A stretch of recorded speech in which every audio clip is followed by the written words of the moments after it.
Hi, my name is Brianne Broussard and I'm a Mayvenn stylist. I'm here to show you how to properly wash your Mayvenn tape-in as well as your Mayvenn clip-in.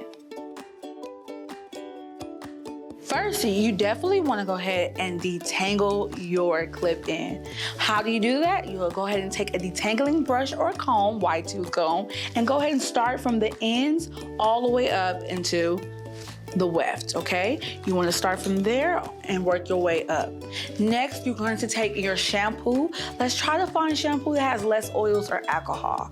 You're going to go ahead and rub it with your hands. Don't be too rough because you know that the strands are connected and we don't want to pull or tear. So you want to go ahead and rub it with your hands all the way down. Go back in with hot water and wash the shampoo out. Here's one good tip to let you know how you know shampoo is out of air. There's no more bubbles. When you're washing it, there's no more bubbles that are coming out of the hair.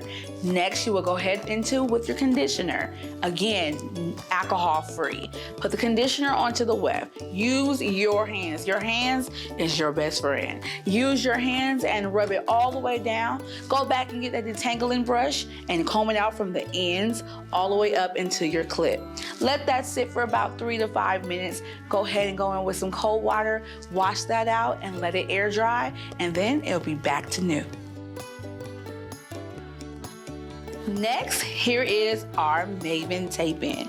This one, you're gonna have to be a little bit more delicate due to the fact of how thin it is for your tape-in to look extra natural. You wanna go ahead and take your shampoo and gently, let me say that again, gently rub it down onto your tape-in, but try to avoid the adhesive. No alcohol, no oil, because it won't be able to tape back in when it's time to reinstall. Wash it off with not hot, but warm temperature water. You want to make sure that it's nice and clean and you hear like that squeaky sound. Next, you'll take in an alcohol-free, oil-free base conditioner. Use your hands again and rub it down gently. You can use a comb to detangle it, but from the ends all the way up into your tape, but don't be rough because we want to make sure that you have hair left to tape onto your head. After that, use cold water, rinse it out, let it air dry, and then you're going to be back to new with your Mayvenn tape-ins.